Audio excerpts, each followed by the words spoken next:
Hola amigos, bienvenidos a Un Momento Contigo. Aquí les ayuda Vane, espero que se encuentren muy bien. El día de hoy vengo a contarles una historia que fue inspirada por varias pequeñas criaturitas que conocí hace tiempo y por una que conocí hace poco. Esta historia espero que te acompañe, que te ayude a dormir, que te ayude a relajarte. No sé, espero que simplemente te ayude como a bajar todo el ruido interno. Esta historia se llama Pequeña Oscuridad. Mateo nació en agosto, en uno de esos días en los que la lluvia parecía caer despacito, como si no quisiera despertar a nadie. La mañana estaba fresca y el cielo tenía ese color gris suave que vuelve al mundo un poco más silencioso. Su mamá abrió los ojos y antes de que alguien se lo dijera, supo que ese era el día. Incluso antes de llegar al mundo, Mateo parecía pedir permiso con su ternura. No trajo prisa, ni caos, ni miedo. Su mamá siempre describiría el día en el que le dio la vida como uno de los más pacíficos que había vivido. Mateo salió del interior de su madre casi sin esfuerzo, como si ya conociera el camino.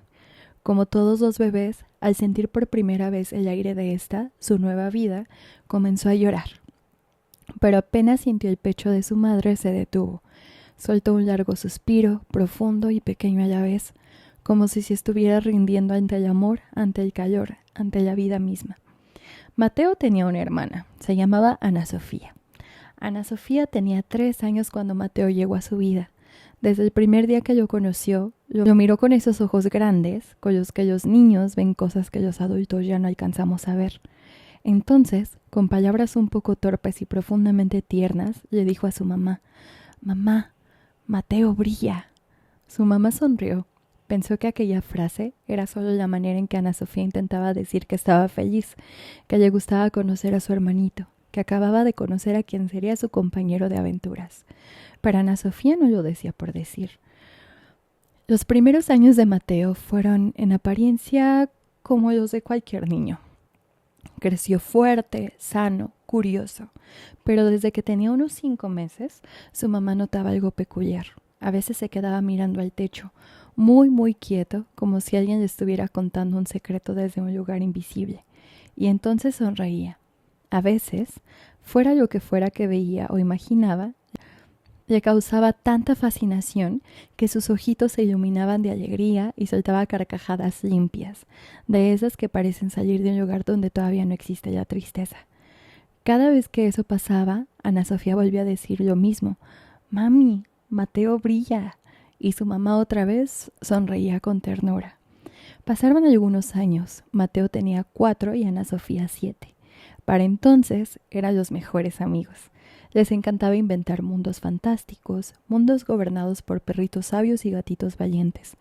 Mundos en los que ellos eran piratas buenos que rescataban animalitos desamparados.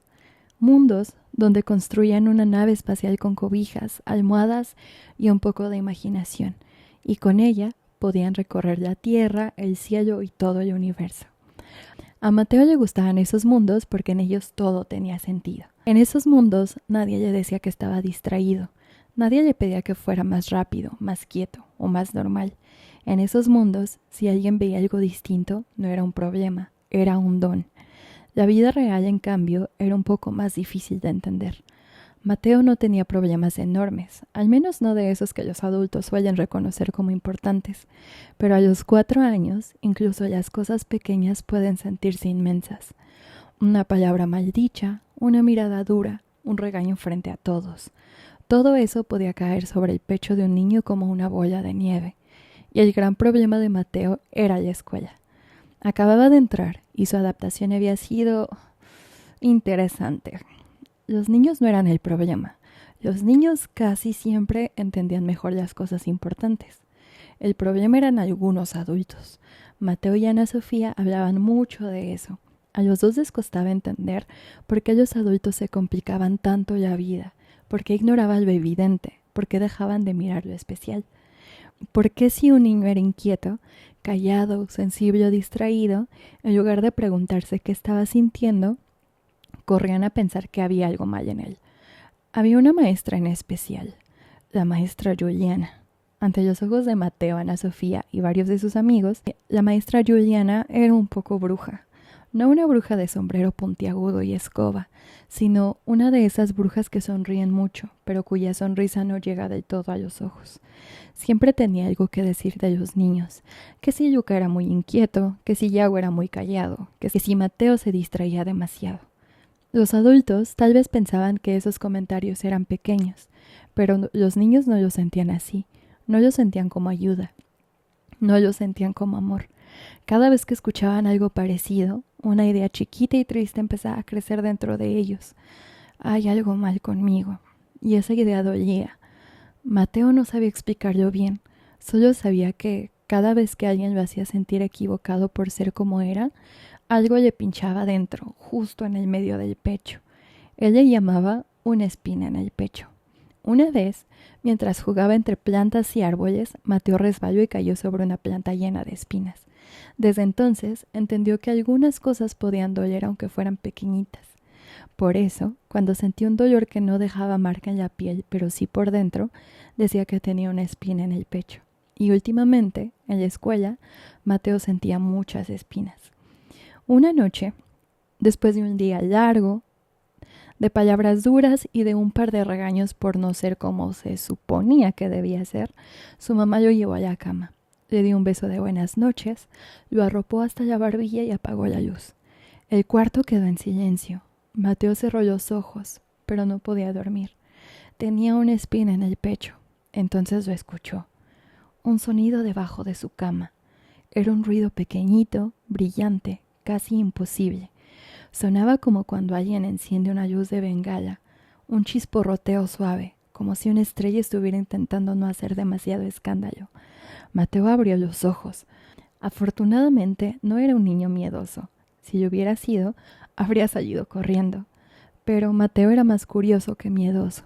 Y la oscuridad, a veces, es una forma muy bonita de valentía. Con mucho cuidado se inclinó hacia la orilla de la cama, bajó la cabeza poco a poco, contuvo la respiración y miró debajo. No había nada, solo oscuridad. Decepcionado, volvió a recostarse. Soltó un largo suspiro, uno de esos que pesan un poquito, y entonces, ahí estaba otra vez. El mismo ruido, esta vez fue más rápido. Se asomó de inmediato y alcanzó a ver algo que lo dejó completamente quieto. Diminutas chispas moradas flotando en el aire, deshaciéndose poco a poco como polvo de estrellas. Su corazón empezó a latir más y más fuerte. Completamente inquieto, Mateo bajó de la cama y se metió debajo de ella. Se quedó ahí, en la oscuridad, esperando. El suelo estaba frío, su pijama se llenó un poco de polvo y durante varios minutos no pasó nada. Esperó tanto que casi se quedó dormido, hasta que de pronto las chispas volvieron. Primero apareció una luz morada, luego otra, luego muchas. Y en medio de aquel pequeño remolino brillante apareció una criatura diminuta, con alas y cubierta de destellos. Era tan pequeña que podía haberse escondido dentro de una taza. Sus alas se movían rápido pero con delicadeza, como si estuvieran hechas de aire, luna y secreto. Mateo no podía creer lo que estaba viendo. La criatura lo miró. Por un segundo, ninguno de los dos se movió. Y aunque Mateo no era miedoso, aquello era demasiado incluso para un niño valiente. Se levantó del piso de un salto, se golpeó un poquito la cabeza con la base de la cama, ahogó un grito y salió corriendo hacia el cuarto de al lado. Tenía que buscar a Ana Sofía, porque si alguien en el mundo podía entender que debajo de su cama acababa de aparecer una criatura cubierta de chispas moradas, era ella. Al entrar al cuarto, Mateo se acercó corriendo a la cama de Ana Sofía y comenzó a moverla con desesperación. «Ana, Ana, despierta», susurró primero, pero Ana Sofía no despertaba. Entonces Mateo la sacudió un poco más fuerte. En su urgencia, sin querer, tiró un pequeño tubo que estaba cerca de la cama y este cayó al suelo haciendo un golpe seco que en medio de la noche sonó muchísimo más fuerte de lo que era.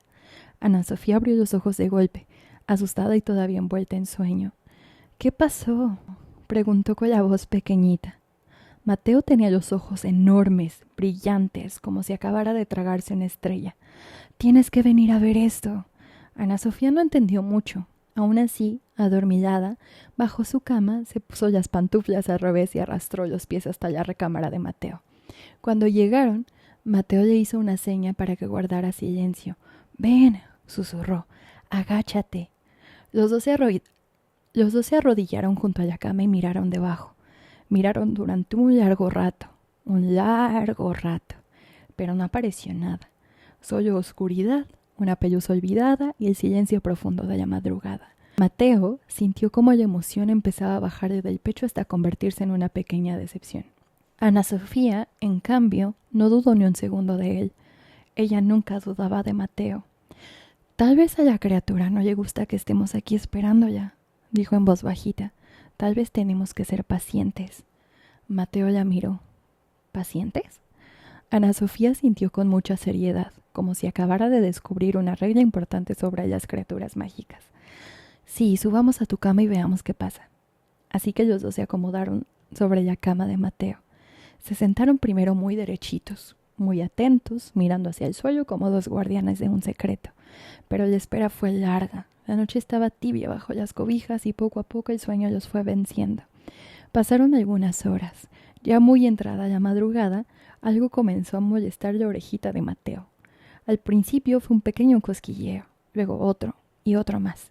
Mateo, todavía dormido, frunció la nariz y empezó a rascarse, moviendo la mano en el aire como si intentara espantar a un mosquito invisible. En uno de esos movimientos, sus dedos tocaron algo pequeño, suave y tibio. Mateo abrió los ojos de golpe, y ahí estaba. Frente a él, flotando justo a la altura de sus ojos, había una criatura diminuta. No era un hada, no era un pájaro, no era un insecto. Era un pequeño dragoncito morado, con algunos destellos rojos sobre la piel, como si por dentro guardara brasitas encendidas. Sus alas eran delgadas y brillantes, y se movían con tanta rapidez que parecían hechas de luz. Mateo no podía creer lo que estaba viendo. Se talló los ojos, luego se pellizcó el brazo, pero el dragoncito seguía ahí, mirándolo, con una calma extraña, como si no hubiera llegado por accidente, sino porque tenía una razón muy importante para estar ahí. Mateo giró rápido hacia Ana Sofía, listo para despertarla, pero antes de que pudiera hacerlo, el dragoncito volvió hacia él y se posó suavemente sobre su mano. Era tan ligero que parecía pesar menos de una hoja. Mateo se quedó inmóvil. El dragoncito lo miró fijamente. No dijo nada, no hizo ningún sonido, pero en sus ojos había una petición clara, tan clara que Mateo pudo entenderla sin necesidad de palabra. No la despiertes. Mateo tragó saliva. Miró a Ana Sofía, durmiendo a su lado, con la respiración tranquila y el cabello revuelto sobre la almohada. Luego volvió a ver al dragoncito, y sin saber muy bien por qué, entendió que aquella parte del secreto por ahora era solo de él. ¿Quién eres?, preguntó en un susurro. El dragoncito ladeó la cabeza. De su nariz hay una diminuta nube de humo morado que se deshizo en el aire. Después caminó sobre la palma de Mateo hasta llegar a su muñeca y apoyó una de sus patitas justo donde podía sentir su pulso. Entonces Mateo escuchó algo. No fue una voz exactamente, fue más bien una idea suave que aparecía dentro de su cabeza, como cuando uno recuerda de pronto algo que siempre había sabido. Vengo cuando alguien empieza a creer que hay algo malo en él. Mateo abrió los ojos. ¿Puedes hablar? El dragoncito volvió a inclinar la cabeza, no con palabras. Mateo guardó silencio durante unos segundos. Luego miró hacia abajo. Hoy la maestra Juliana dijo que nunca pongo atención. El dragón no se movió. Y ayer dijo que soy demasiado lento. También dice que siempre estoy en las nubes. Mateo apretó un poco los labios. Tal vez sí hay algo mal conmigo. En cuanto dijo eso, una pequeña llama roja se encendió en el pecho del dragoncito. No quemaba, pero brillaba con tanta fuerza que iluminó los dedos de Mateo. El dragón abrió sus alas y volvió hasta colocarse frente a su corazón. Entonces, con una delicadeza extraordinaria, Mateo apoyó el hocico sobre el lugar donde Mateo sentía la espina. La luz roja comenzó a atravesar la tela de su pijama. Mateo sintió calor. No un calor que doliera, sino uno parecido al de las manos de su mamá cuando le frotaba la espalda después de una pesadilla. Por un momento, el cuarto desapareció. Mateo ya no estaba sentado sobre su cama.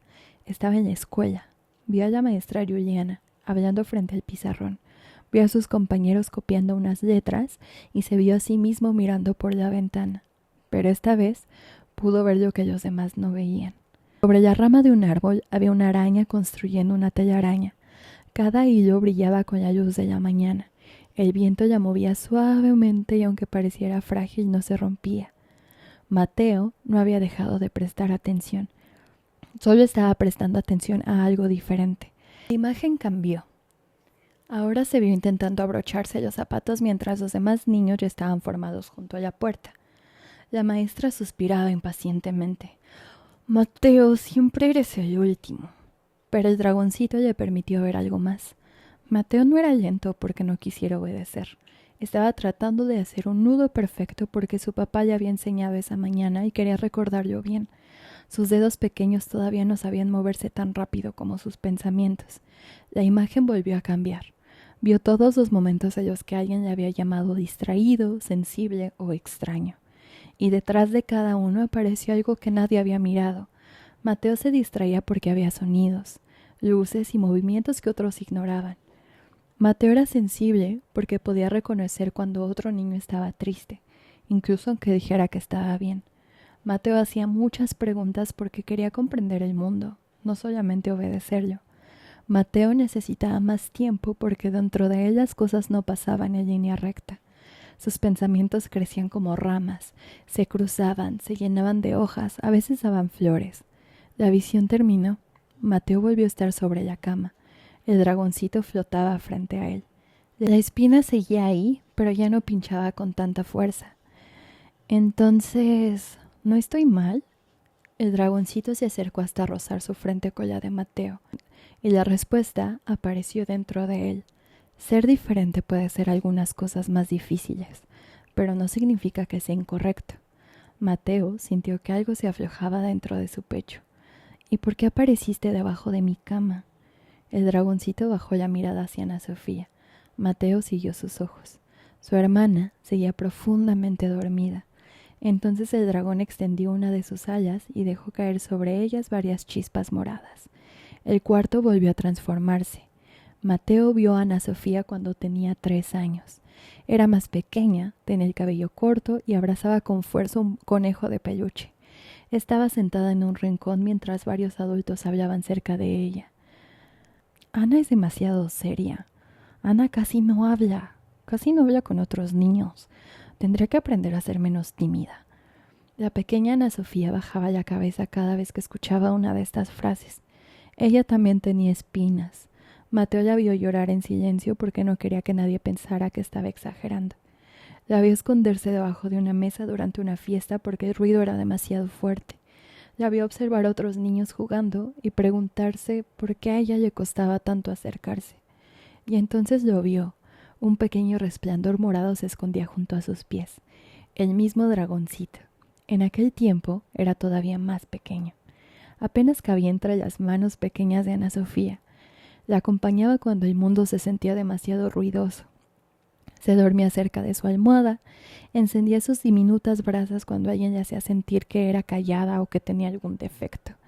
Y una mañana, el día en que Ana Sofía conoció a Mateo, el dragoncito voló desde su hombro hasta la cuna del bebé.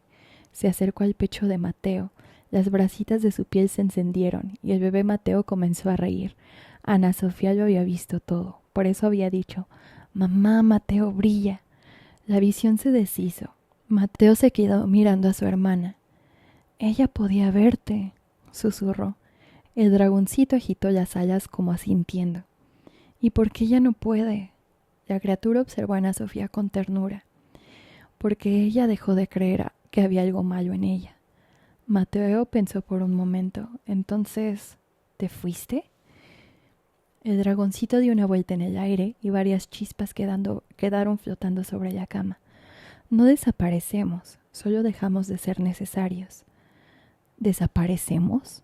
Mateo sintió curiosidad. El dragoncito volvió hasta la ventana. Con una patita señaló hacia afuera. La ciudad parecía dormida. Las ventanas estaban oscuras, los autos quietos y las calles casi vacías. Pero cuando Mateo miró con más atención, comenzó a ver pequeños destellos. Una luz salía de la ventana de un niño que no podía estarse quieto y a quien todos llamaban problemático. Una luz verde brillaba junto a una niña que hablaba poco, pero dibujaba mundos enteros en su cuaderno.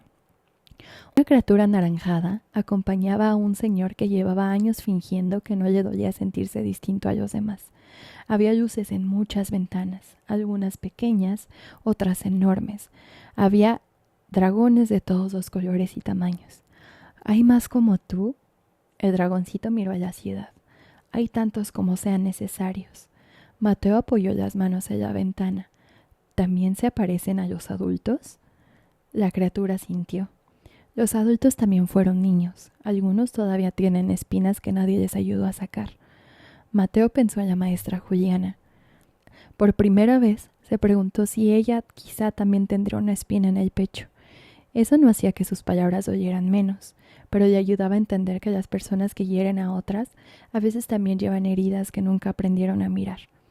El dragoncito regresó a la cama y se posó sobre la almohada. Mateo lo miró preocupado. ¿Te vas a quedar conmigo? La criatura se acurrucó y cerró un poco las alas. Hasta que puedas verme sin necesitarme. Mateo no comprendió del todo aquella respuesta, pero le gustó. A la mañana siguiente, Ana Sofía despertó primero. Durante unos segundos no recordó por qué estaba en la cama de Mateo. Luego vio una pequeña mancha morada sobre la almohada. Parecía polvo brillante. «Mateo», susurró sacudiéndolo. «Mateo, despierta». Mateo abrió los ojos, buscó rápidamente al dragoncito, pero ya no estaba. Solo quedaban unas cuantas chispas, moradas deshaciéndose bajo la luz de la mañana. «¿Lo viste?», preguntó Mateo. Ana Sofía observó el polvo, después lo miró a él. «No esta vez». Mateo bajó la mirada. «Pero tú sí lo veías cuando yo era bebé». Ana Sofía se quedó completamente quieta. Algo muy antiguo pareció despertar en su memoria. Recordó una luz junto a su cama, unas alas pequeñas, un calorcito que aparecía en su pecho cuando tenía miedo, y recordó a Mateo en su cuna, riéndose mientras algo morado volaba sobre él. Ana Sofía sonrió. «Sabía que brillabas». Mateo sonrió también. Ese día, antes de entrar a la escuela, Mateo sintió la espina que volvió a picarle. La maestra Juliana estaba de pie junto a la puerta. «Espero que hoy sí logres concentrarte», le dijo. Mateo bajó la mirada por costumbre, pero entonces sintió un calor pequeño dentro del bolsillo de su pantalón. Metió la mano. No había ningún dragón, solo una diminuta escama morada. Mateo respiró profundamente. Miró a la maestra Juliana y respondió: «A veces me concentro en cosas diferentes, pero estoy aprendiendo». La maestra pareció sorprendida. Mateo entró al salón. Durante la clase volvió a mirar por la ventana. La araña seguía construyendo su telaraña, pero esta vez, después de observarla unos segundos, Mateo regresó la mirada a su cuaderno. No porque la araña no fuera importante, no porque hubiera decidido dejar de ser quien era, sino porque empezaba a descubrir que podía aprender a vivir en el mundo sin abandonar los mundos que vivían dentro de él. Con el tiempo, Mateo siguió encontrando espinas. Algunas palabras siguieron doliendo. Algunas personas nunca comprendieron su manera de sentir ni de mirar.